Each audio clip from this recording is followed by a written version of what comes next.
우리 프린트물을 한번 보겠습니다. 프린트물을 보시고 첫 번째 야고보서 2장 12절 13절입니다. 조금 이렇게 진한 글씨로 되어 있는 건 현대어 성경으로 이렇게 된 것이고 이해하시고요. 그리고 이 말씀을 함께 들으시는 분들은 반드시 나중에라도 말씀 원고를 출력 받으셔서 그 정리된 것과 또 그 내용을 직접 확인하셔서 그렇게 말씀을 따라가시면 감사하겠습니다. 야고보서 2장 12절 여러분은 그리스도께서 원하시는 대로 행하였느냐 행하지 않았느냐 하는 것으로 심판을 받습니다. 그러니 무엇을 생각하든 또 어떤 행동을 하든 늘 살피고 주의해서 하십시오. 굉장히 중요하죠. 13절에 긍휼을 행하지 아니하는 자에게는 긍휼 없는 심판이 있으리라. 긍휼은 심판을 이기고 자랑하느니라. 아멘. 예수 하나님의 동행과 예수님의 긍휼 없는 심판에 대해서 그래서 이제 연수가 좀 많이 길어졌죠. 이 정도로 여기 뭐 살 것 같지는 않고 2220년 타이핑 치다 보니까 이렇게 됐네요. 자, 지난주에 2020년 한 해 동안 우리가 예수님께로부터 들어야 될 음성이 이제야 내가 나를 경외하는 줄 아노라는 음성이었잖아요. 그죠? 그 말씀이었죠. 근데 사실 그거보다 더 중요한 것이 있어요. 그러니까 요번에 분명히 심판에 대해서 여러분 많이 들으셨겠지만 예수님 믿으면 죄 사함 받고 그 다 천국 가는 거야. 괜찮은 거야. 이렇게만 들었는데 지금 오늘 말씀을 정말 굉장히 중요한 말씀이에요. 그 밑에 나와 있는 것처럼 이 아버지께서 자녀된 우리에게 항상 묻고 항상 경계시키고 항상 확인시키고 싶으신 정말 중요한 거. 내가 이제야 나를 경외하는 줄 알겠노라고 말씀하신 그 음성 듣는 거 반드시 들어야 되고 중요하지만 그것보다 더 중요한 것들이 있다라는 것이죠. 그걸 오늘 말씀을 통해서 여러분들이 이제 조명해 보시면서 한번 말씀을 보겠습니다. 자, 누가복음 4장을 한번 볼게요. 성경책 찾아보세요. 누가복음 4장. 누가복음 4장.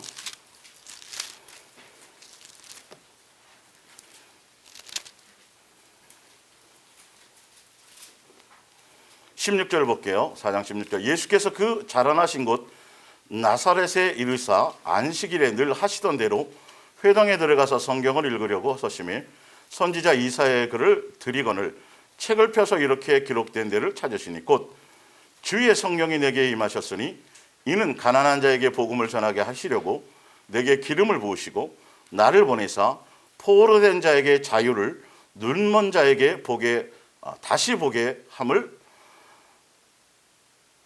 전파하며 눌린 자를 자유롭게 하고 주의 은혜의 해를 전파하게 하려 하심이라 하였더라.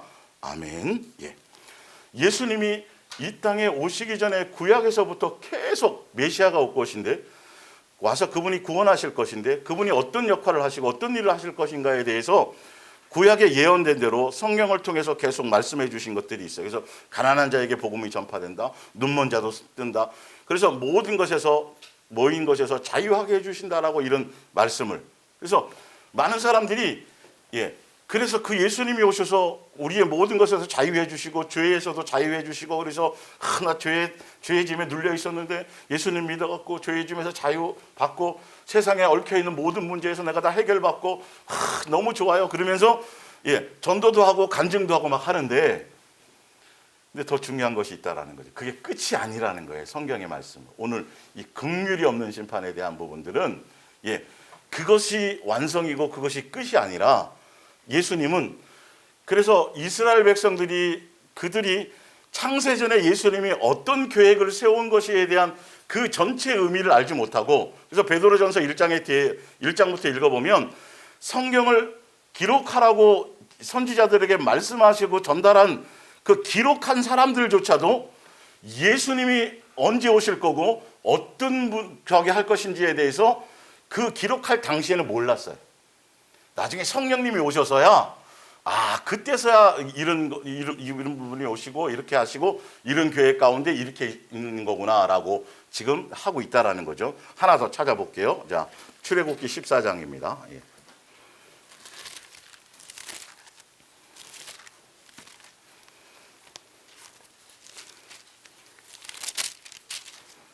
출애굽기 14장 31절.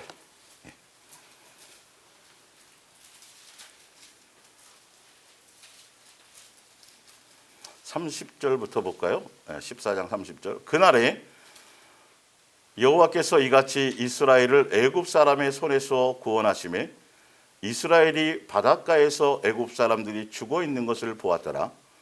이스라엘이 여호와께서 애굽 사람들에게 행하신 그 큰 능력을 보았으므로 백성이 여호와를 뭐해요? 경외해요. 그리고 그의 종 모세를 믿었어요. 예수님 믿고 그랬더니 죄사함 받고 자유도 얻고 병도 고침받고 가난에서 해결받고 뭐 이런 것들로 인해서 찬송하고 구세주입니다 막 땡큐 하고 뒤에 15장 전체가 다 예수님에 대한 막 찬양과 막 이걸로 넘쳐나는 거예요. 은혜로.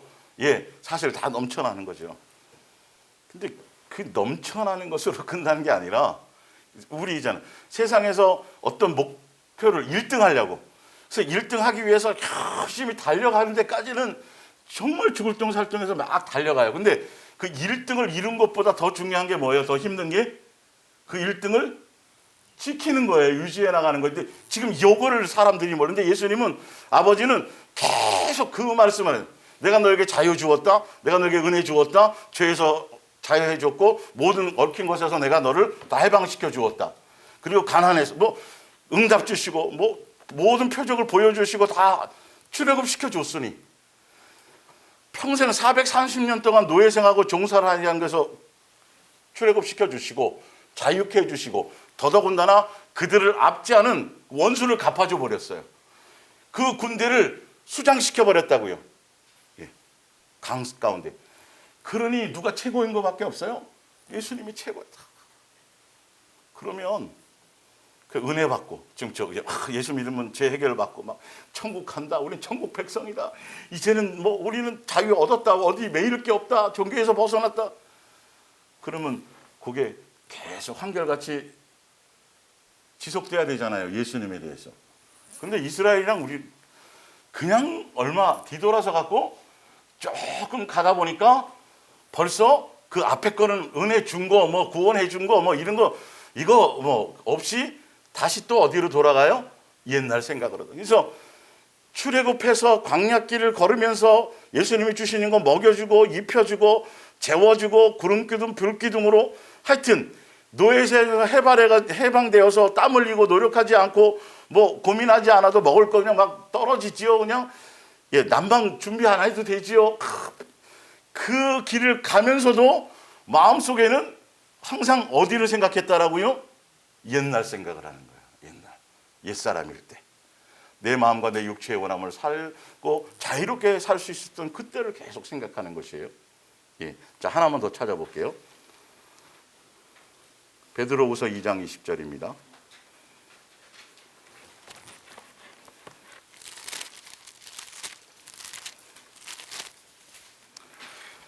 베드로후서 2장 20절. 예. 이건 거짓 선지자들, 거짓 선생들에 대한 얘기지만 크게 다를 바가 없어요. 2장 20절.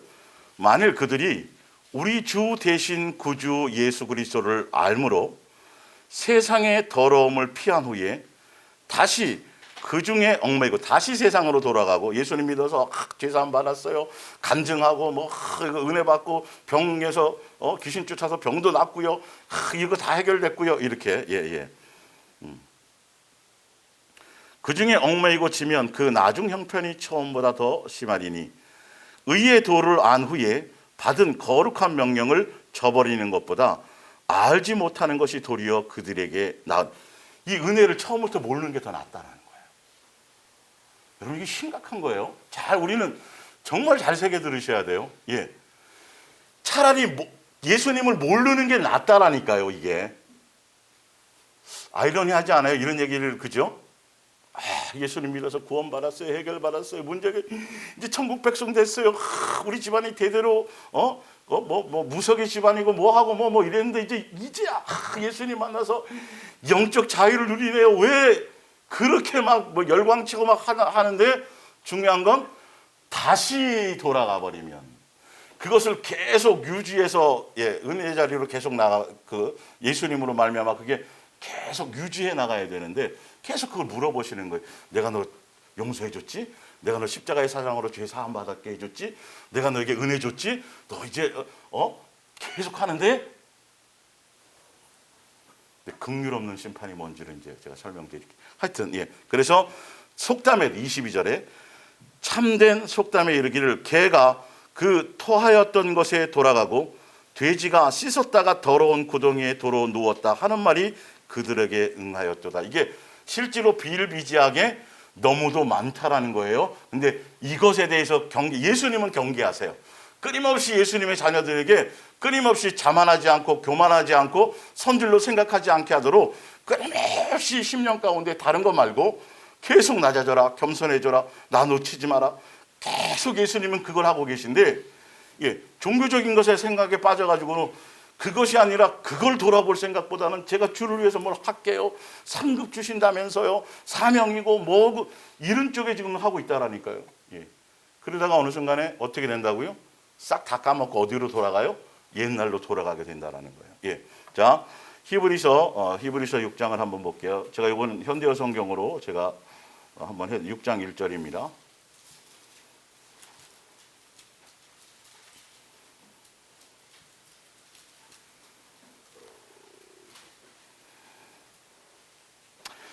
그 위로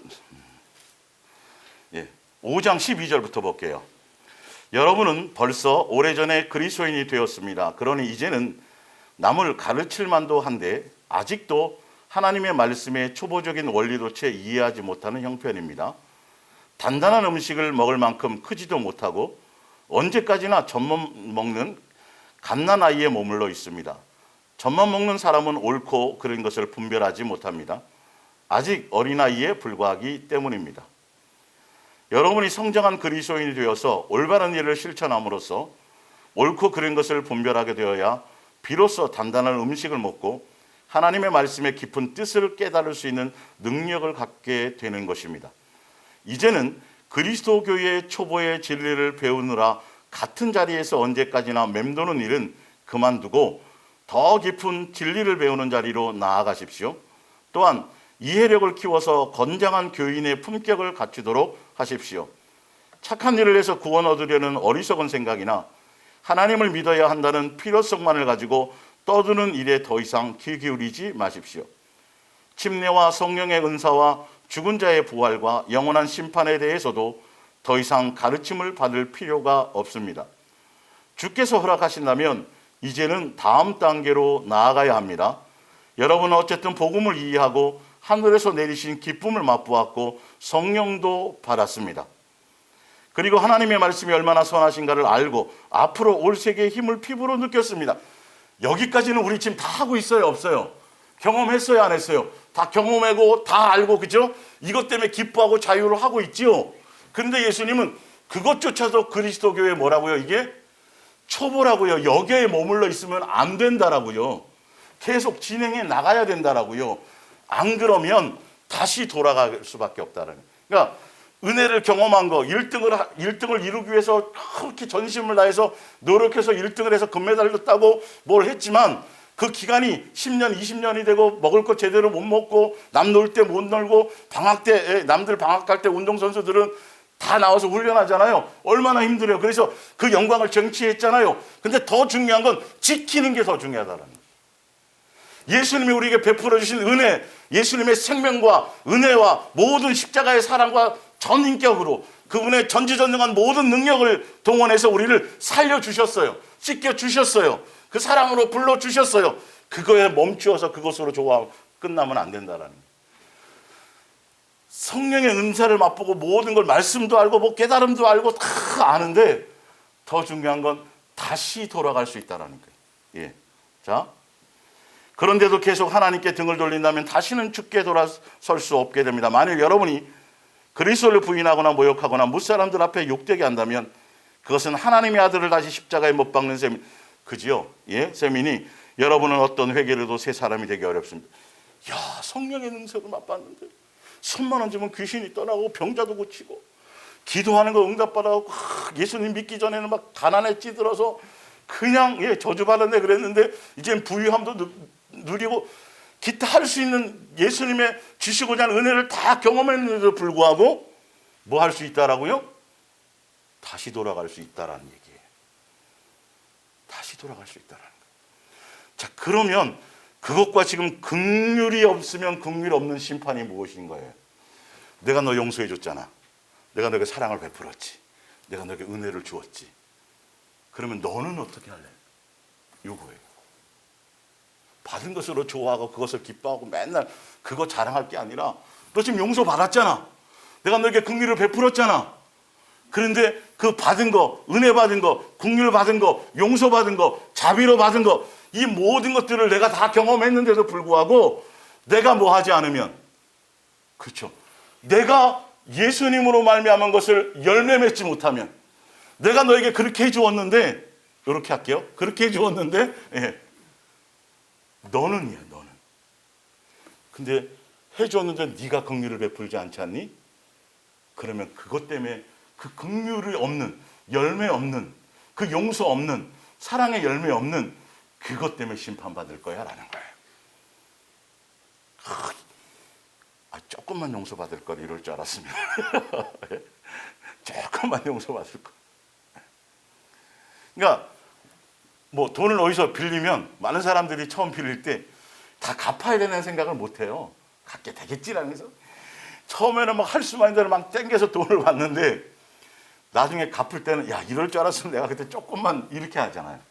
자, 긍휼 없는 이제 야고보서 프린트물로 다시 돌아가서 다시 한번 제가 읽어드릴게요. 현대 성경을 통해서 13절을 봅니다.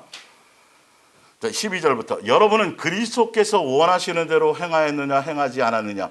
중요한 겁니다. 내 멋대로 믿는 게 아니에요. 기독교 교리로 믿는 게 아니에요. 성경에 쓰여지고 성경을 통해서 예수님이 원하는 그것대로 행해야 되는 거예요. 항상 기준이에요. 그렇기 때문에 항상 촉각이 누구에게 있어야 돼요? 예수님께 있어야 돼요. 그럴 수밖에 없어요. 사람 훌륭한 사람, 사람 유명한 사람, 사람 대단한 사람이 아니라 예수님께예요. 예수님. 그래서 그 성경을 쓰신 그 예수님으로 말미암아 조명되어져, 마음을 열어서 조명되어져야 내 멋대로 해놓고 이르지 않는다라는 거죠. 예. 근데 예수님이 가르쳐 주신 대로, 예수님이 원하시는 대로, 뜻한 대로 순종해서 그걸 이루면 항상 누구만이 더 높아지고 대단하죠? 그렇죠. 항상 예수님만이 높아지고 대단해지는 거예요. 우리의 것이 드러나지 않아요. 드러날 수가 없는 거예요. 제대로 된 것을 하면. 자, 볼게요. 예. 그러기 때문에 무엇을 생각하든지 또 어떤 행동을 하든지 늘 뭐 하라고요? 살피고 뭐 하라고요? 주의하라는 거잖아요. 예수님이 얘기하잖아요. 네 뜻인지 아닌지.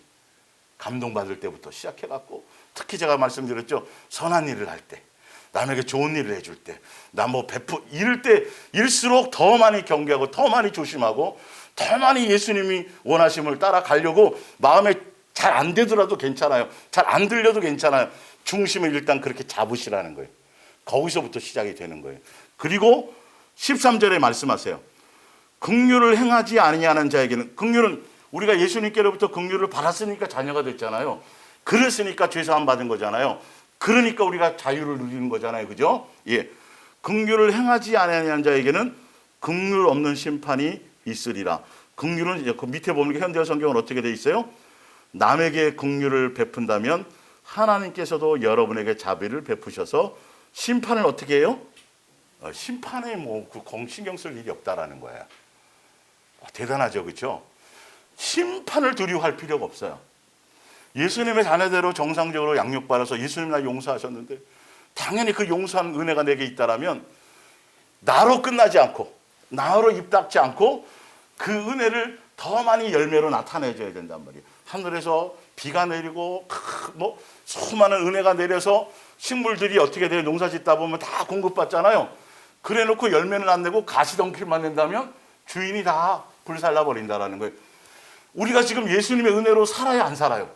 예수님이 주신 걸로 공급받아서 숨쉬지요, 잠자지요. 뭐 이루 말할 수 없이 여러분 은혜라는 걸 다 알고 계시잖아요. 알고 계시면 거기에 합당한 뭘 맺어야 돼요? 열매를 맺어야 된다니까요. 내가 변질되지 말아야 돼. 세상 다시 옛날로 돌아가지 말아야 되는 거예요. 자, 이제 누가복음 18장을 한번 볼게요. 프린트물.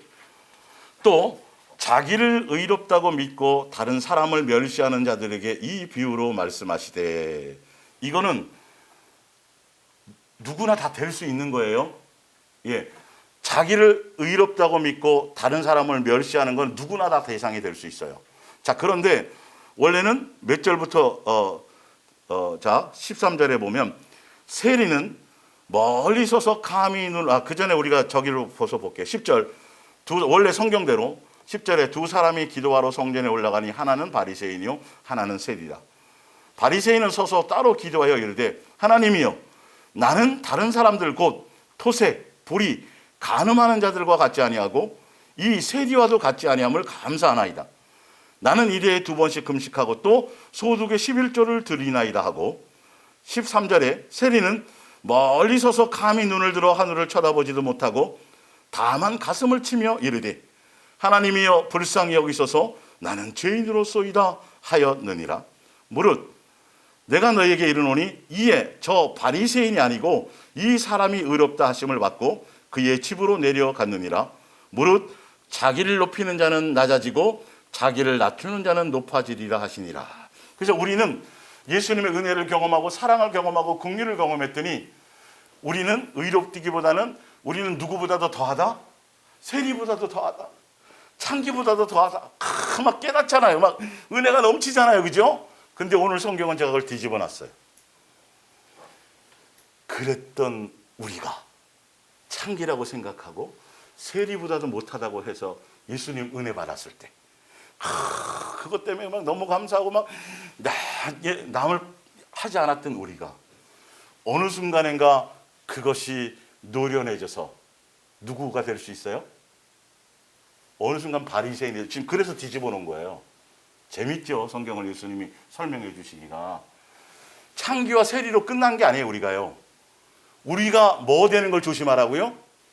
어느 순간인가 바리새인 되는 걸 조심하란 말이에요. 누구나 그럴 수 있어요. 예수님은 지금 그렇게 될 때 창기에서 세리에서 예수님께 은혜 받아서 구원받았다 그리고 용서받았다 그리고 좋아서 자유하는 그것으로 끝나는 것이 아니라 그건 반쪽짜리 복음이에요. 예, 그렇게 그냥 그걸로 제자리에 멈춰서 자기 좋아하고 그걸로 끝나라는 게 아니라 그 이후로부터 이제 양육되어져서 예수님께서 나에게 베푼 그것을 예수님의 자녀니까 예수님의 모습을 남들에게 내가 받았으니 드러내 주어라는 것이죠. 그게 되지 않으니까 그렇게 되려면 끊임없이 우리는 높아질 수 없어요. 끊임없이 우리는 낮아져야 돼요. 항상 예수님을 놓치지 말아야 돼요. 그런데 예수님이 지금 경계하고 또 경계하고 또 확인하고 또 확인하는 것은 이제야 내가 나를 경외하는 줄 알았나라고 좋다고 막 그러는데 어느 순간인가 또 어떻게 된다고요? 또 돌아가서 판단하고 정죄하고 자기 옛날 잊어버리고 자기는 막 창이 저를 용서해 줘서 감사해요 감히 막 이래놓고 어느 순간인가 이제 좀 뭐 좀 된다고 뭔가 이제 예수님 붙들고 내가 좀 깨달음도 있고 뭐 좀 이렇게 이게 된다고 어느 순간인가 싹 옛날 개구리 올챙이절 생각 못하고 이게 가능하다 그랬어요 안 하다 그랬어요 성경에 지금요 계속 경계하고 우리는 지금 그것까지를 생각하셔야 돼요. 자꾸 내 마음이 태만해지고 내 마음에 어느 순간에가 옛사람적인 것이 드러나서 우리 또한 어느 순간인가 뭐가 되고 있지 않는가? 바리새인으로 조금씩 물들어가고 있지 않는가? 한순간입니다, 여러분. 한순간에 바리새인 됩니다. 예, 이거를 끊임없이 경계하고 끊임없이 예수님이 그래서 그것을 우리의 마음의 심보를 우리의 심령의 것을 예수님 뭐 하신다고요? 계속 씻기시고 계속 그것을 다루고 계세요. 선줄로 생각할 수가 없도록 예수님이 그렇게 하신다는 거죠. 그러니까 은사도 맛봤어요. 경험도 맛봤어요. 예수님 음성도 듣고요. 뭔가 체험도 했고요. 근데 그게 중요한 게 아니라 그렇다고 한다면 그것이 아니라 그렇다고 한다면 정말 우리가 더 한결같이 예수님이 나에게 베푸신 은혜와 사랑을 내 삶에서 열매로 계속 드러내고 있는지 아닌지 그것을 한결같이 점검하며 가는 것이죠. 예, 음성 듣고 깨달음 받은 그 자체가 보다 더 중요한 건 그 은혜를 까먹지 않는 거예요. 다시 옛날로 돌아가지 않는 거예요. 그건 종이 한 장의 차이라니까요. 그래서 예수님은 계속 경계하시는 거예요. 믿음은 끝이라고요? 천만의 말씀이에요. 유지하는 게 더. 믿는다는 말은 믿고 계속 지속적으로 요한복음 3장 16절 믿는 자, 그 믿는 건 계속 예수님과 동행함을 통해서 지속하는 것을 얘기해요. 내가 긍휼을 받고 용서받았다면 내가 또한 뭐 하는 거죠? 용서와 긍휼을 베풀어야 그것이 진짜 열매 맺어서 우리가 그것을 지속하게 되는 것이죠. 자, 더 봅니다. 누가복음 15장 28절을 볼게요. 그가 노하여 들어가고자 하되, 이건 탕자의 비유 아시죠? 그죠? 예. 아니하거늘 아버지가 나와서 권한대 아버지께 대답하여 이르되 내가 여러 해 아버지를 섬겨 명을 어긴 일이 없거늘. 장남이에요. 집 안 떠나고 죄 안 짓고 아버지 속 안 새겼던 거. 예. 내게는 염소 새끼라도 주어 나와 내 벗으로 즐기게 하신 일이 없더니. 30절에 아버지의 살림을 창녀들과 함께 그죠? 벌써 딱 정죄와 판단이 딱 나오잖아요. 바리새인 요소가 있잖아요. 장남이 진짜 아버지의 뜻에 맞춰서 온전한 그것을 가지고 있었다라면 누구의 마음처럼 아버지가 갖는, 자식들을 향해 갖는 그 긍휼한 마음을 큰아들도 뭐 해야 돼요? 느끼고 있었어야지 정상이에요. 예. 근데 벌써 판단하고 정죄해버리죠.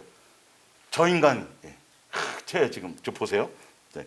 살림을 창녀들과 함께 삼켜버린 이 아들이 돌아오매 이를 위하여 살찐 송아지를 잡으셨나이다. 아버지가 이르되 예 너는 항상 나와 함께 있으니 내 것이 다 내 것이로되. 이 내 동생은 죽었다가 살아났으며, 이런 감격이 없어요. 그러니까 큰아들은. 예. 그 당시 바리새인들을 얘기하고요. 유대인들. 예. 내가 잃었다가 얻었기로 우리가 즐거워하고 기뻐하는 것이 마땅하다 하니라. 21절입니다. 이제 탕자가 이제 돌아오는 과정이에요. 아들이 이르되 아버지 내가 하늘과 아버지께로 죄를 지었사오니 지금부터는 아버지의 아들이라 일컴을 감당하지 못하겠나이다 하나. 이랬어요. 처음에는 돌아올 때 우리 다 그랬죠. 다 탕자로 돌아왔죠. 근데 어느 순간인가 노련해져서 뭐가 될 수 있다고요? 큰아들이 될 수 있다. 지체들의 삶을 보면서 저 집사님은 왜 저렇고 뭐 그렇고. 여러분 자연스럽게 스며들어와요. 이게 사소한 게 아니라 심판대 앞에서 예수님 앞에 강력하게, 그러니까 예수님의 원하심과 예수님의 기뻐하심과 예수님의 뜻하심의 초점이 어디에 있는지를 보라니까요. 제가 전도 몇 명 했고요. 성경 많이 봤고요. 기도 얼마 했고요. 남 구제 많이 했고요. 제가 귀신 쪽 이쪽에 관심이 없다니까요. 예수님은. 예. 큰아들처럼 그렇게 사는 게 중요한 게 아니에요. 실제로 진짜로.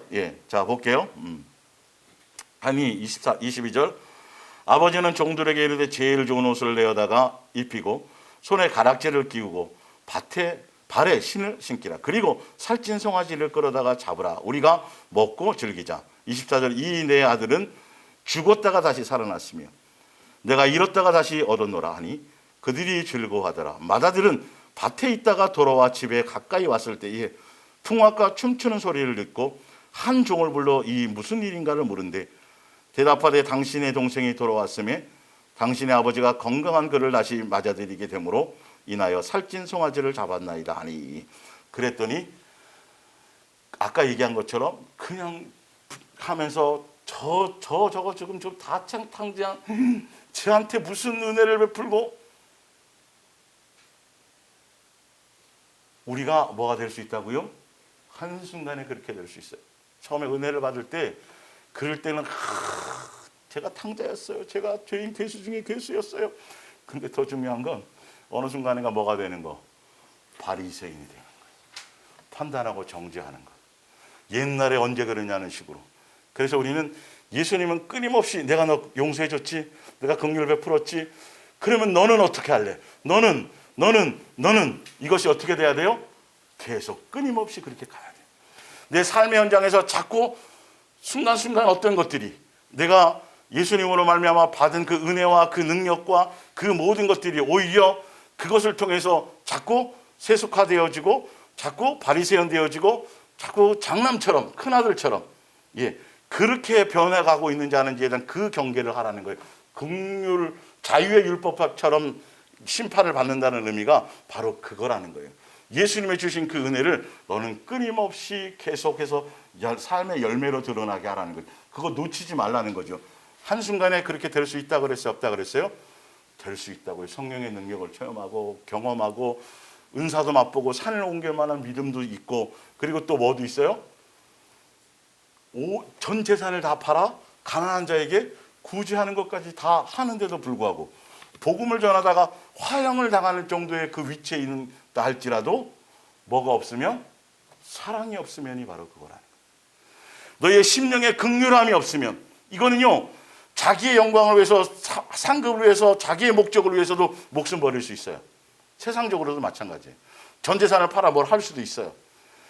중요한 건 예수님이 원하는, 예수님의 뜻에 맞춰 예수님의 기뻐하심을 따라 가는 것은 그 일들이 아니라 예수님이 주신 은혜를 더 끊임없이 그 은혜 안에서 변질되지 않고 예수님과 함께 가는 것을 얘기하는 거예요. 그러니까 이제 2022년 한 해를 가면서 예수님께 음성을 들어야 될 그 부분이, 그것을 계속 여러분들이 큰 은혜를 통해서 이제야 내가 나를 경외하는 줄 알았노라는 그 음성과 함께 항상 우리가 경계하고 조심할 건, 그렇게 그것이 들려지고 느껴지고 깨달아지고 은혜를 경험한 그때 더 조심하셔야 돼요. 더 겸손하셔야 돼요. 예수님 지금 그걸 하고 있는데, 이제 성경에 예수님이 그거에 대해서요 강력하게 경계하는 모든 것이 나와요. 이따 이제 보여드릴게요. 자, 요한복음 8장 3절입니다. 서기관들과 바리새인들이 음행 중에 잡힌 여자를 끌고 와서 가운데 세우고 예수께 말하되, 선생이여, 이 여자가 간음하다가 현장에서 잡혔나이다. 모세는 율법에 이러한 여자를 돌로 치라 명하였거니와 선생은 어떻게 말하겠나이까? 그들이 이렇게 말하면 고발할 조건을 얻고자 하여 예수를 시험함이로라. 예수께서 몸을 굽히사 손가락으로 땅에 쓰시니 그들이 묻기를 맞이 아니하는지라. 이에 일어나 이르시되, 너희 중에 뭐 어떡하라고요? 죄 없는 자가 돌로 치래요. 죄 없는 자가 있어요, 없어요? 없죠. 근데 우리는 끊임없이 많은 사람들을 예수님의 심판대 자리로 끌고 와요. 이 사람이요 이렇게 했걸랑요. 성경에 하지 말라 그랬는데요 이렇게 했걸랑요. 이게 누구라고요? 우리가 될 수 있다니까요. 우리는 용서받았는데, 용서받았으니까 괜찮잖아요. 우리는 근데 저 인간은 지금 그래요. 지금 데려오는 거예요. 그때 예수님이 뭐라 그런다고요? 죄 없는 사람이 돌로 치라는 거예요. 우리는 그걸 잊어버리면 안 돼요. 놓치면 안 돼요. 내가 뭐 했다? 탕감받았다. 내가 긍휼함을 받았다. 내가 은혜를 입었다. 내가 용서를 받았다. 입 싹 닫지 말고 그것이 내 삶에서 드러나야 된다는 거죠. 자, 그게 예수님의 원리예요. 예. 너희 중에 죄 없는 자가 먼저 돌로 치라 하시고 다시 몸을 굽혀 손가락으로 땅에 쓰시니 그들이 이 말씀을 듣고 이제 뭐가 있어요? 양심의 가책을 느껴 그때 몰랐단 말이에요. 속아가지고 자기는 의롭고 저건 창기가 잘했다는 소리가 아니에요. 세리가 잘했다는 소리가 아니라 그들이 잘하고 못하고가 중요한 것이 아니라 예수님이 나에게 베푼 은혜에 대한 것을 초점을 맞추라는 것이죠. 우리는 그들을 판단하고 정죄하고 심판할 자격이 없어요.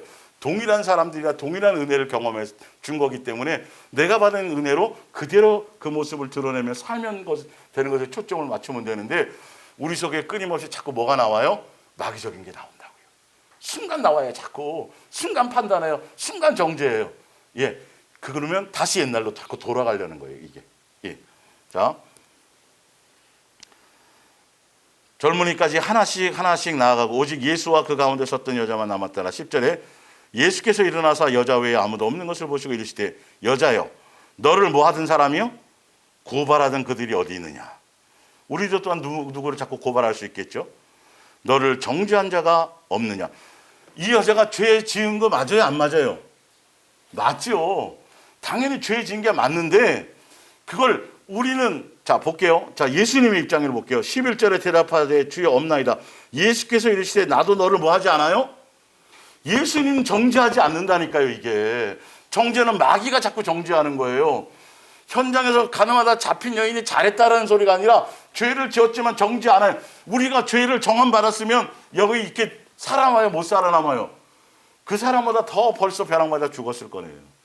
그러니까 예수님에 대한 그 마음과, 그러니까 예수님 은혜를 경험하고 예수님의 사랑을 경험하고 예수님의 살아계심을 경험했다고 하면 그것이 예수님의 마음과 예수님의 심장과 예수님의 보는 그것을 우리가 깨달아줘야 된다니까요.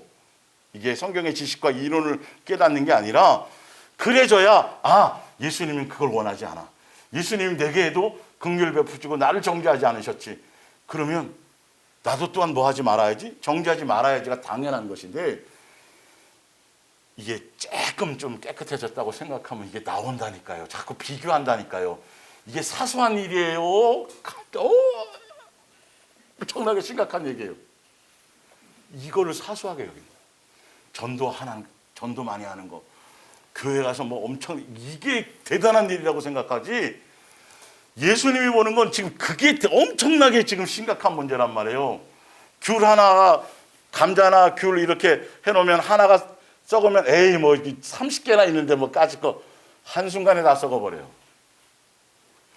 제가 왜 이 말씀을 하냐면 예수님이 뭘 경계하시려고 하는지를 좀 그 핵심을 붙잡으라는 소리예요. 우리 멋대로 믿지 말고, 종교적으로 믿지 말고, 뭘 해드리면 좋아하겠지가 아니라 뭐라고요? 내 마음, 내 심령을, 예수님이 내가 너에게 긍휼 베풀어 준 거, 내가 용서해 준 거, 내가 너 은혜 준 거는 너로 입 싹 닦으라는 게 아니라 너는 계속 그 은혜의 사람으로 그것을 살아가고 그 열매를 계속 맺어줘 나라고 얘기하시는 거란 말이에요. 너 죄시켜줬더니 죄진 사람을 정죄하고 판단하라고 죄시켜준 게 아니고, 맞죠? 예, 그것이 심판대 앞에서고, 그래서 그대로 예수님이 주신 용서대로, 내 용서도 아니고 누가 해준 거, 예수님이 해준 거 갖고 그거 그냥 행하는데 심판대 앞에서 자유하게 해주신다는 거예요. 쉽죠? 그게 초점이에요. 예. 자, 이제 로마서, 이건 현대어 성경으로 되어 있는데 지금 이 로마서를 읽어보면 아주 예수님이, 오늘 제가 말씀을 전할 핵심, 왜 지금 이 얘기를 하냐면 이 안에 예수님의 생각이 다 들어있어요. 정말 조심해야 돼요. 자, 볼게요. 로마서 11장 13절. 여러분도 알다시피 하나님께서는 나를 이방인 여러분을 도울 사도로 임명해 주셨습니다. 나는 이 사실을 매우 중요하게 여기고 가능한 한 자주 이스라엘 사람들에게 상기시키려고 하고 있습니다. 그것은 이스라엘 사람들도 이방인 여러분들이 가지고 있는 것을 원하게 하여 그들 가운데 몇 사람이라도 구원받게 하기 위해서입니다. 가령 올리브 나무 한 그루가 있는데 그 가지 얼마를 잘라내고 양생 올리브 나무 가지들을 접붙였다고 합시다. 그러면 야생이네요. 그 야생 올리브 나무 뿌리에서 양분을 공급받지 않겠습니까? 올리브 나무는 이스라엘을 가리키고 야생 올리브 나무는 여러분을 가리킵니다. 바로 이방인들, 우리를 얘기하는 거예요. 우리에게 긍휼을 베푸신 거. 그래서 지금 여러분도 하나님께서 아브라함과 그의 자녀들에게 약속하신 복을 함께 받고 있습니다. 18절입니다. 그러나 여러분은 잘려져 나간 가지 대신에 접붙임을 받았다고 해서 뭐 하면 안 돼요? 자만하면 안 되는 거예요. 네. 자만하면 안 됩니다. 여러분이 귀중한 것은 단지 하나님께서 아끼시는 나무의 한 부분이 되었기 때문입니다. 그러니까 예수님이 나무고 뿌리고 우리는 거기에 대한 가지잖아요. 그래서 원가지를 잘라내고 다른 가지를 접붙여 놨단 말이에요. 가지 자체가 대단한 게 아니라 그 가지가 원 나무 가지에 붙어 있게 되므로 가지 스스로가 살아갈 수가 없어요. 뿌리에서 양분이, 이 나무가 소중한 거라는 거죠. 가지는 언제 어느 때나 잘라서 또 버리고 불쏘시개 만들 수 있고 되어줄 수 있다라는 사실이죠. 예수님 베푼 은혜, 예수님께로 말미암은 것이 중요한 것이지, 그것에 원가지를 잘라내고 가지를 접붙였다 그래서 그 가지 자체가 대단하다고 생각하면 그건 안 된다라는 거죠. 우리가 이제 그거 조심해야 돼요. 자, 볼게요, 이제. 예. 여러분이 귀중한 것은 단지 여러분은 맨 밑에 줄에 가지에 불과할 뿐 뿌리가 아니라는 말입니다. 이 점을 기억해 두시기 바랍니다. 뒤로 넘어가 볼게요. 여러분이 이렇게 생각할지도 모릅니다. 이게 우리들의 일반적인 생각이에요. 내게 접붙일 자리를 마련해 주려고 저 가지들이 잘라져 나갔으니 나야말로 뭐다고요? 선한 사람이 분명하구나. 전 세계가 우주가 자기를 중심으로 돌아간다고 생각하고 착각하면 안 된다라는. 물론 예수님은 1대1의 관계에서 1대1로 네가 최고다고 충분히 그렇게 사랑할 수 있는 분이에요. 그건 맞아요. 근데 중요한 건 우리의 입장에서 나만이고 다른 사람은 이게 제일 위험한 거란 말이에요. 순간에. 예. 자, 보세요. 예. 20절에 맞는 말이래요, 아니래요? 이 말이 맞아요, 맞긴 맞아요. 맞는데, 자, 그러나 참 올리브나무 가지인 이스라엘들이 잘려나간 것은 그들이 하나님을 믿지 않았기 때문이며, 여러분이 접붙여진 것은 다만 여러분이 하나님을 믿었기 때문이라는 것을, 예수님의 은혜를 힘입었고 그들은 예수님의 은혜를 놓았기 때문이라는 뜻이에요. 예. 그러니 자랑하기보다는 겸손한 사람이 되어서 감사하고 두려워해야 합니다. 이게 핵심이에요. 예수님이 나에게 베풀어진 은혜. 내가 그럴 수 없는 건 예수님 은혜를 받았지. 그 은혜를 끝까지 지키고 계속 유지해가며 예수님께 붙어있는 것에 초점을 두고 가야 되는 건데, 어느 순간인가 가지 스스로가 뭔가를 자꾸 스스로가 뭘 떠나서 뭘 하려고 하고 나무에서 벗어나서 자기 말미암아 뭘 하려고 하는 그것을 조심하라는 거예요. 경거망동하지 말라는 거죠. 예수님의 주신 은혜에 대한. 근데 왜 사실 이렇게 하냐 하면 사단이 있기 때문에 그래요. 미혹하는 자가 있어서 예수님이 경계하시는 거예요. 예. 자, 21절. 하나님께서는 원가지들도 아까워하지 않으셨으니 여러분을 아까워하실 리가 있어요, 없어요? 이게 무슨 말이냐면 하찮게 본다는 게 아니라 예수님의 진리와 예수님의 법과 그것을 떠나면 어쩔 수 없어요. 자식이라도 공의의 하나님이기 때문에 그걸 떠나면 어쩔 수 없이 심판할 수밖에 없다는 소리예요. 그래서 우리 스스로가 잘나고 우리 스스로가 대단해서가 아니라 예수님이 나를 베푸신 그 은혜와 그 사랑 때문에 우리가 존재하는 것인지 알아야지, 죄를 지었는데도 예수님을 부인했는데도 또 다시 옛날로 돌아갔는데도 예수님이 그냥 봐줄 이게 없다란 말이에요. 그걸 정신 차리라는 거예요. 다시 돌아가면 안 된다라는 거죠. 그 은혜를 놓치지 말고, 원가지인 이스라엘도 그렇게 했는데 우리도 그러니까 이스라엘이 되는 것, 그렇게 될 것처럼 우리는 더 많이 더 조심하고 더 경계하고 더 자만하지 말고 미혹당하지 않을 것에 초점을 두고 가라는 거예요. 우리의 심령에 그것을 점검하라는 소리예요. 예. 자, 22절. 하나님께서는 자비로운 동시에 매우 뭐 하세요? 자비가 있지만 준엄하시고 공의의 하나님이세요. 예. 죄를 덮어주진 않아요. 그것에 대해서. 분임을 잊지 마십시오. 하나님께서는 자신에게 거역하는 자들에게는 매우 준엄하실지라도 꾸준히 자신만을 뭐 하는 사람, 사랑하고 믿는 여러분, 예수님만 사랑하고 예수님만 붙들고, 여긴 또 그냥 껌뻑 죽으신단 말이에요. 그러니까 어떤 것을 선택해 갈래요? 자만이나 교만이 아니라 끊임없이 예수님을 붙들고 가라는 소리죠. 예. 여러분에게는 큰 자비를 베푸실 것입니다. 그러나 여러분이 하나님께 순종하지 않을 때에는 여러분도 잘려나가고 믿음을 가지고 하나님께로 돌아오는 이스라엘 사람들을 다시 접붙여 주실 것입니다. 하나님께서는 그러한 능력을 지니고 계십니다. 24절에 야생 올리브나무 가지에 불과한 존재를 기쁘게 받아들여서 좋은 나무에 접붙여 주셨는데, 하물며 원가지인 이스라엘 사람들이 돌아온다면 언제든지 다시 접붙일 준비를 하고 계시지 않겠습니까? 사랑하는 형제들이여, 여러분은 하나님의 이 같은 진리를 마음에 새겨두어서 뽐내거나 자만한 일이 없기를 바랍니다. 난 특별하고 대단해서 예수님 이거 없애란 말이에요. 큰일 난다라는 거예요. 지금 경계하고 또 경계하시는 거예요.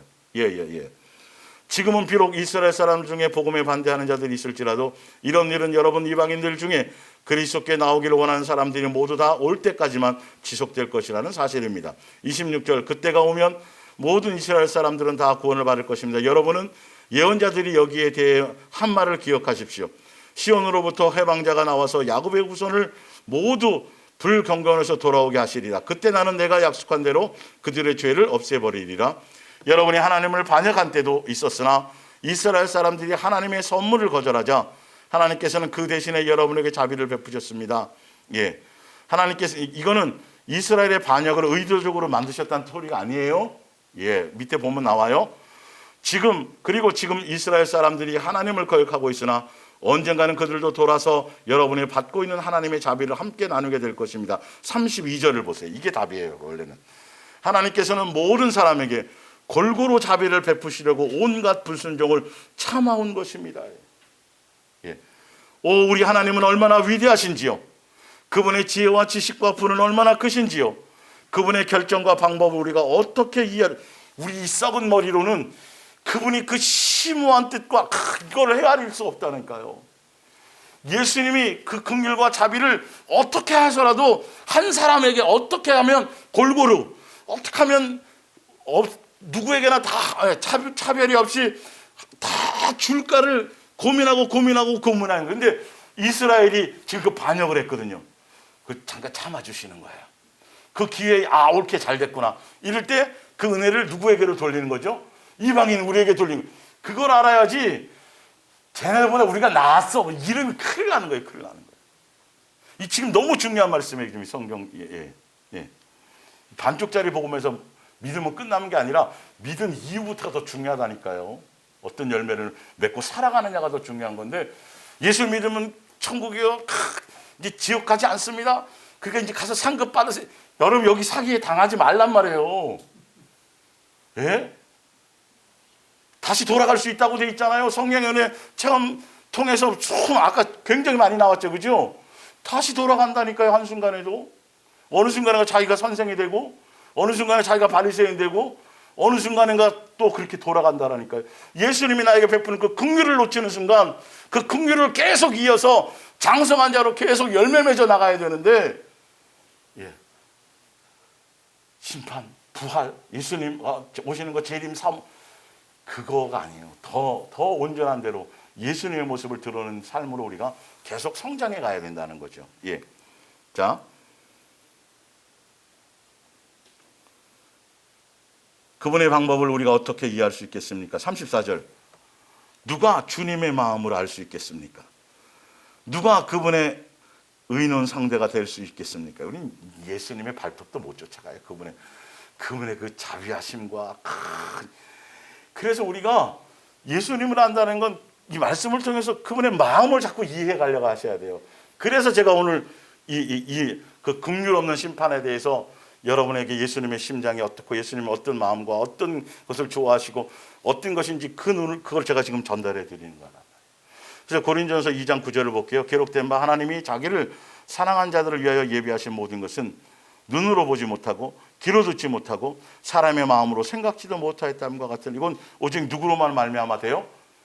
성령으로 예수님의 영으로만 그분의 생각과 마음과 뜻을 아는 거예요. 그러니까 여러분이 세상과 세상에 속한 것에 마음을 두지 않고 영이신 예수님께 자꾸 마음을 드려야 그분의 마음과 생각을 깨우고 배우고 그래야 우리가 달라지는 것이죠. 35절에 또 누가 보상을 받을 만큼 충분히 주께 드렸습니까?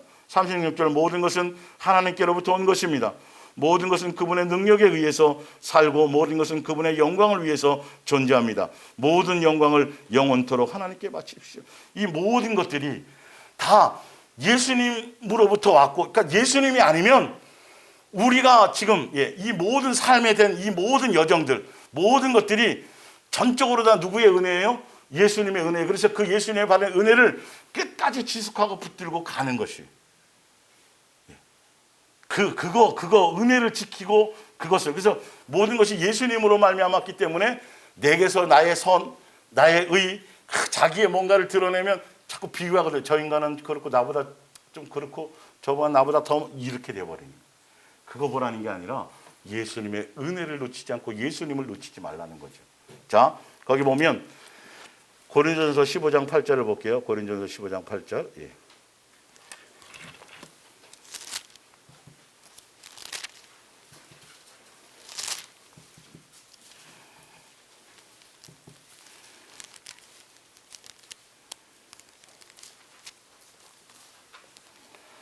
맨 나중에 만삭되지 못한 자 같은 내게도 보이셨으나 나는 사도 중에 가장 작은 자라 나는 하나님의 교회를 박해하였으므로 사도라 칭함받기를 감당하지 못할지니라. 그러나 내가 나된 것은 하나님의 은혜로 된 것이니 내게 주신 그의 은혜가 헛되지 아니하여 내가 모든 사도보다 더 많이 수고하였으나 내가 한 것이 아니요 오직 나와 함께 하신 하나님의 은혜로라. 사도 바울은 이 은혜를 계속 지속했어요? 안 했어요? 이게 중요해요. 끊임없이 예수님 앞에서 내가 용서받았다. 끊임없이 내가 예수님 앞에 탕감받았다. 끊임없이 예수님의 그게 은혜의 끼가 여러분의 생각 속에 그 은혜의 끼가 여러분의 입술에 있어야 돼요. 많은 사람들의 관계 안에서. 그래서 예수님께 내게 주신 그 은혜의 끼가 자꾸 입에서부터 삶을 통해서 자꾸 흘러가는지 안 하는지를 점검하시고, 그렇지 않으면 다시 돌아갈 수 있다는 걸 아셔야 돼요. 여러분의 생각과 입술의 마음속에 굉장히 예민하게, 굉장히 소중하게 뭐 하시라고요? 은혜의 끼를 보세요. 은혜의 끼를. 내 마음이 점점 긍휼해지고, 나는 안 그런 사람인데 예수님의 은혜가 끊임없이 지속적으로 계속 내 속에서 은혜와 용서와 자비와 긍휼과, 그래 그럴 수 있지 라는 것이 내 속에서 나에 대해서는 철저해야 되겠지만 다른 사람에 대해서는 그래야 된다는 거죠. 예, 우리도 성경의 인물들처럼 바리새인 될 수 있어요. 창기와 세리도 나중에 뭐로 돌아갈 수 있다고요? 바리새인이 될 수 있어요. 그러면 심판대 앞에서 예수님이 긍휼이 없기 때문에 바로 예수님이 우리에게 심판을 하신다라는 소리죠. 그 부분들을, 예. 자, 고린도전서 13장 2절 볼게요. 예. 내가 예언하는 능력이 있고 모든 비밀과 모든 지식을 알고 또 산을 옮길 만한 모든 믿음이 있을지라도 뭐가 없으면, 사랑이 없으면, 긍휼이 없으면, 용서가 없으면, 사랑의 열매가 없으면 아주 중요하다는 말 그랬죠, 그렇죠? 예. 그리고 내가 내게 있는 모든 것으로 구제하고, 구제하는 것보다 큰 사랑이 어디 있겠어요, 사실. 근데 예수님이 보는 건 그게 아니라는 거예요. 그거는 자기로 말미암아 수없이 할 수 있어요.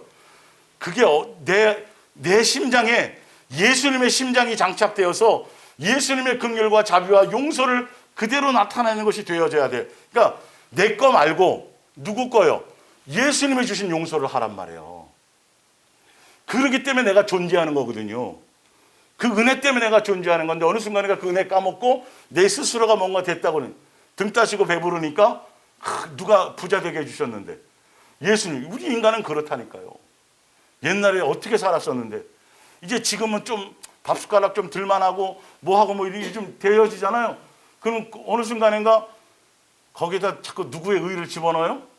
내 의를 집어넣으니까 그때 내가 그래도 그까지 예수님 붙들고 새벽기도 하고 뭐 그때 목사님 하려면 전도도 좀 하고 그래, 큰일 나는 거예요. 예, 1000% 누구의 은혜다? 예수님의 그 은혜가 내 속에 임했다라면 나 또한 끊임없이 뭐요? 용서와 긍휼과, 예, 그 은혜의 끼로서 계속 열매가 내 심령에서 나타나는지 안 하는지를 이 오늘이라는 날에 그 가운데 여러분들이 잘 그것을 지키셔야 돼요. 마태복음 13장을 볼게요. 예.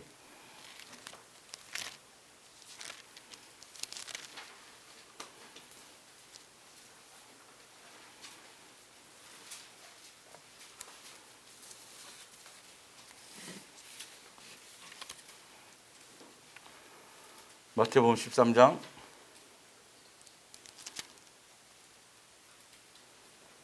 23절. 좋은 땅에 뿌려졌다는 것은 말씀을 듣고 은혜만 받고 용서만 받고 탕감만 받고 이게 아니고, 예, 받고 말씀을 듣고 깨닫는 자니 결실하여 어떤 것은 100배. 자, 그 위에 볼게요. 예. 100배, 어떤 것은 60배, 어떤 사람은 이렇게 인내로 말씀을 받고 용서받고 은혜 받고 그것을 세상 속에 있는 수많은 고난과 또 세상 유혹과 위에 나오죠, 그렇죠?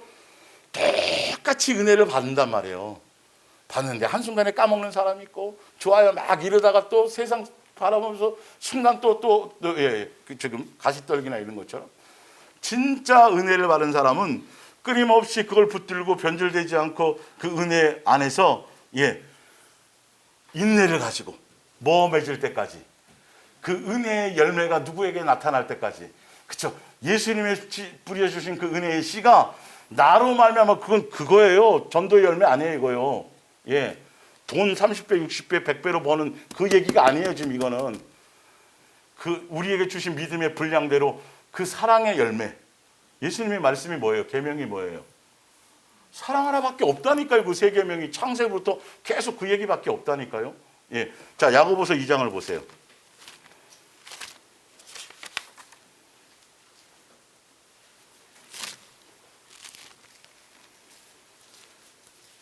(10절) 누구든지 온 율법을 지키다가 그 하나를 범하면, 2장 10절이에요. 야고보서. 예. 모두 범한 자가 되나니 간음하지 말라 하시니가 또한 살인하지 말라 하셨은즉 내가 비록 간음하지 아니하여도 살인하면 율법을 범한 자가 되느니라. 너희는 자유의 율법, 아까 이제 그 현대 성경한 것처럼 너희는 자유의 율법대로 심판받을 자처럼 말도 하고 행하기도 하라. 긍휼을 행하지 아니하는 자에게는 긍휼이 없는 심판이 있으리라. 긍휼은 심판을 이기고 자랑하느니라. 그러니까 옛날 십계명 주신 그 옛날 율법의 뭐요?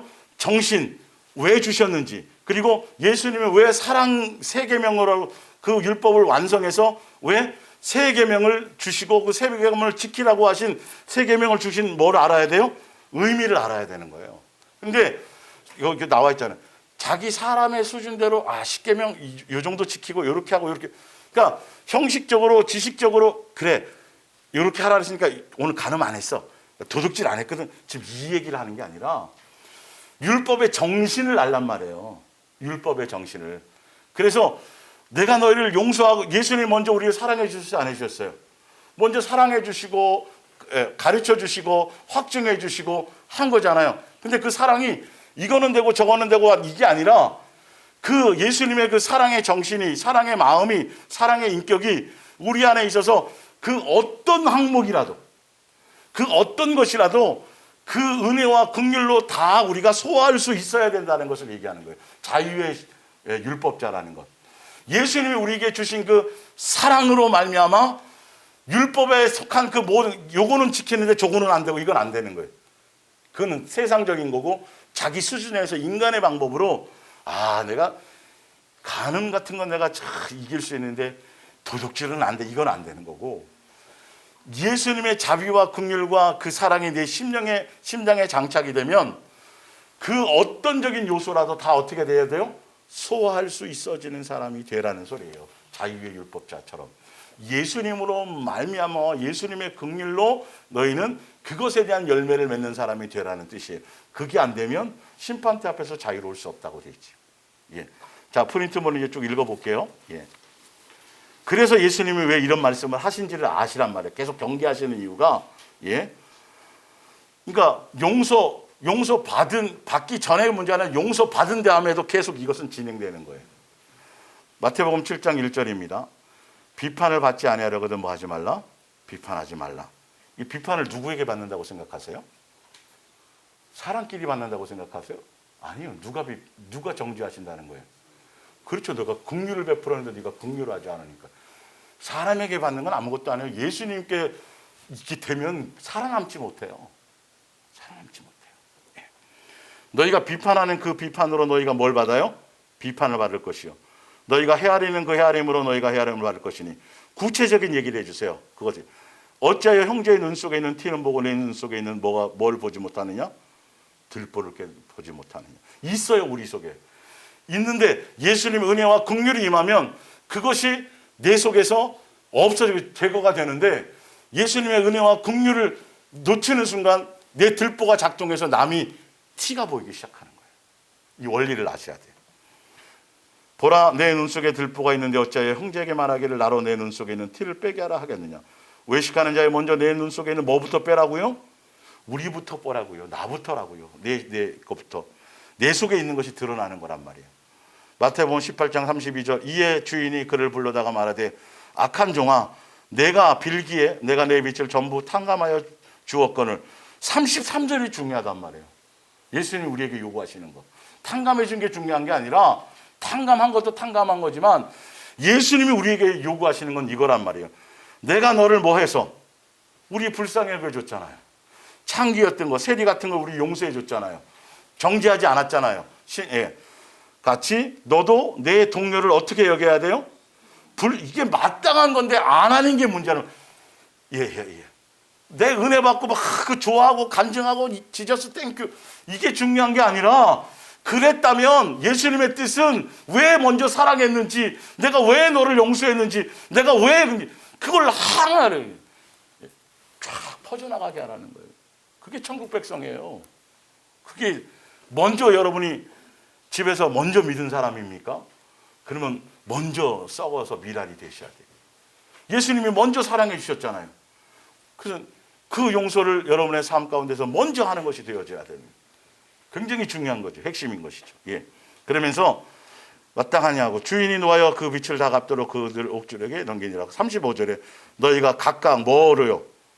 마음으로부터 형제를 용서하지 않으면 나의 하늘 아버지께서도 너희에게 긍휼 없는 심판이 범해.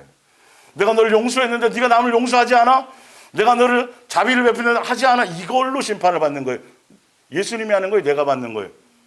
내가 받는 거예요. 예수님이 줬는데 우리가 그것을 행하지 않으니까. 준 거를 까먹으니까. 나는 싹 받아놓고 입 닫고 남한테 정죄하는 거지. 나는 수 없는 걸 탕감 받아놓고 쬐끔 받은 걸 자기는 그건 받아내려고 하는 것이죠. 예. 야고보서 3장 1절입니다. 사랑하는 형제들이여 남의 결점을 들추려는 일에 열을 올리지 마십시오. 우리는 누구나 할 것 없이 다 많은 뭐를 범해요? 우리도 똑같은 사람이었어요. 탕감받은 사람이었어요. 과거를 하고 살아서 그러나 다른 사람들보다 더 나은 판단력을 가져야 할 교사들이 먼저 믿은 사람이 이 말이죠. 이 악을 행한다면 더 큰 형벌을 받아야 마땅할 것입니다. 만일 여러분이 꾸준히 선행을 베풀면서 자신의 그 선행을 자랑하지 않는다면 여러분은 참으로 예수님께서 주신 긍휼대로 용서대로 열매를 맺으며 그렇게 살아가면서도 자기를 자랑하지 않고 높이지 않고 이러면 참 지혜로운 사람이라는 거죠. 예. 갈라디아서 6장 1절입니다. 사랑하는 형제들이여 만일 어떤 그리스도인이 죄에 빠져 있거든 성령을 따라 사는 여러분이 부드럽고 겸손한 마음으로 그를 도와 바른 길로 돌아오게 하십시오. 그리고 혹시 여러분 자신도 악한 길에 빠져들지 않을까 늘 주의. 남 돌아오는 것도 중요하지만 항상 내가 예수님의 은혜를 놓칠까. 어느 순간인가 내가 잘나서 나의 큰일 나는 거예요. 예수님이 끊임없이 여러분의 삶의 현장에서 이걸 체크하고 계세요. 다른 거 체크하는 게 아니라 이거 체크하시는 거예요. 어느 날 갑자기 꿈에 나타나더니 너 저기 인도네시아 가가지고 선교해라. 이거 조심해야 돼요 지금. 그런 거 조심하세요. 그건 사단이 그 짓을 한다니까요. 예수님의 초점은 어디에 있다고요? 내가 너에게 베푼 그 긍휼이 멀리 있는 나라 말고 어디부터? 너 가장 가까운 집에서부터 하라는 거잖아요. 성경이잖아요 이게. 근데 왜 집에는 안 해놓고 집에는 다 엉망으로 해놓고 왜 자꾸 보따리 싸서 자꾸 나가려고 그러냐고요 이게. 정말 죄송한 표현이지만 저는 이 선교라는 거를 아직도 모르게 답을 정말 예수님이 좋게 생각지 않은 걸 저는 알아요. 제 개인적인 거예요 이건 지금은. 참 이상해요 그 부분이. 예, 대단한 것 같은데 정말 아니에요. 한국교회도 굉장히 많은 무리를 일으키고 있어요. 사실 알고 보면 실체도 없는 그것이. 사람들 또 껌뻑 죽어요. 멀리 나가서 뭘 한다니까 자기는 못하니까. 예수님 그거 보는 게 아니라 너 속과 너 가정이라는 것부터예요. 본질을 봐야죠. 예, 그게 안 되는데 무슨 다른 게 소용이 있냐니까요. 항상 여러분 그 부분을 예수님이 보시는 것을 잘 체크하셔야 돼요. 예. 자, 2절 서로 남의 어려움과 짐을 함께 나누어지고 주님의 명령에 복종하십시오.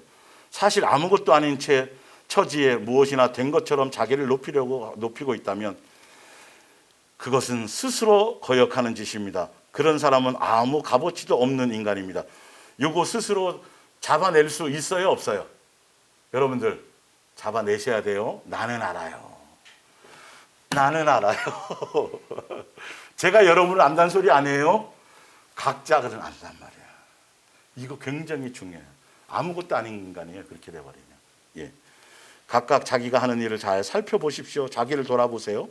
그리고 참으로 자기가 최선을 다하고 있거든. 예수님의 뜻에 뭐 하라고요? 혼자만 자랑스러워할 뿐 남 앞에 드러내놓고 자랑하지 마십시오. 우리 모두 다 뭐가 있어요? 결점과 고뇌를 짊어진 불완전한 사람이기 때문입니다. 그래서 예수님의 은혜가 아니면 한순간도 아니에요. 지금 가지에 붙어 있지만 나무에 붙어 있지만 가지가 바람에 밀려서 멀쩡하게 있는데 갑자기 바람에 밀려서 떨어져 나갈 수도 있는 거예요. 교만하다가는, 자만하다가는. 항상 가면 갈수록 예수님의 은혜가 더 깊어지고 내 용서받은 것이 더 깊어져서 더 겸손해지시기 바랍니다. 그 야고보서 4장 11절 형제들아 서로 비방하지 말라. 형제를 비방하는 자나 형제를 판단하는 자는 곧 율법을 비방하고 율법을 판단하는 것이라. 내가 만일 율법을 판단하면 율법의 준행자가 아니요 재판관이로다. 입법자와 재판관은 오직 한 분이시되 능히 구원하시기도 하시며 멸하기도 하시느니라. 너는 누구에게 이웃을 뭐하느냐? 판단하느냐. 로마서 14장 1절입니다.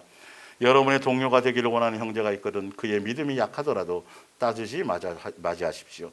옳고 그른 일에 대해서는 의견이 다르다고 해서 비판해서는 안 됩니다. 4절입니다. 그러므로 종의 행동을 판단할 분은 하나님뿐이십니다. 그러면서 이렇게 예수님이 얘기하신다는 거예요. 누가 옳고 그르냐는 하나님께서 일러주실 것이고, 그리고 그들이 바르게 행동하도록 누가 만들어주세요? 예수님이 만들어주실 거라는 거예요. 그러니까 우리는 내 눈이 예수님의 나를 향한 은혜와 긍휼과 자비와 용서와 그것에서 시선이 자꾸 다른 사람에게를 향해서 가는 요걸 조심하라는 거예요. 예수님과 나의 관계 안에 다시 한번 말씀드립니다. 여러분이 잘 아는 말씀이지만 이 순서를 이번에는 바꾸셔야 돼요. 용서받고 은혜받고 지옥에서 건짐받고 체험하고 예수님에 대한 긍휼 너무도 막 좋아하는데 중요한 건 그 좋아하는 것보다 그것을 계속 유지하는 거예요. 나도 뭐 될 수 있다. 바리새인이 될 수 있다. 예수님이 지금 2022년 둘째 주를 가실 때 한 해를 여러분들이 바라보면서 이걸 지금 우리에게 묻고 있어요. 경계시키고 있어요. 주의시키고 있어요. 너무도 중요한 거예요. 그래서 여러분들이 2번, 3번, 4번 이 말씀 다시 듣고 찾아보시고 하셔서 예수님이 무엇을 왜 이걸 조심시키고 있고 예수님이 나에게 용서를 베풀고 십자가의 사랑을 주시고 먼저 사랑해 주시고 은혜해 주시고 나를 불러주시고 나를 가르쳐 주시고 왜 하셨는지에 대해서 잘 아셔야 돼요. 그래서 반드시 예수님이 나에게 하신 그것이 내 속에 녹아져서 누구의 모습을 드러낼 때까지 예수님의 모습을 내 가까운 사람에게 자꾸 드러낼 때까지 그것에서 조금도 여러분의 마음에 흔들림이 안 돼요. 그리고 그것에서 조금도 내 의나 내 자랑이나 내 뭔가가 고개를 들거나 그리고 남에 대한 어떤 것들이 내 속에서 생겨날 때 가장 경계하셔야 돼요. 더 겸손하시고 그래서 더 많이 예수님께 겸손하며 긍휼이 없는 예수님이 지금 말씀하시는 긍휼 없는 심판에 대해서 말씀하신 이 부분 자만하는 거, 교만한 거, 된 것 같은 거 나는 괜찮아 은혜 받았을 거 내가 아는데 이걸 경험하고 내가 처음 한순간도 그렇게 되지 않기를 예수님으로 부탁드립니다.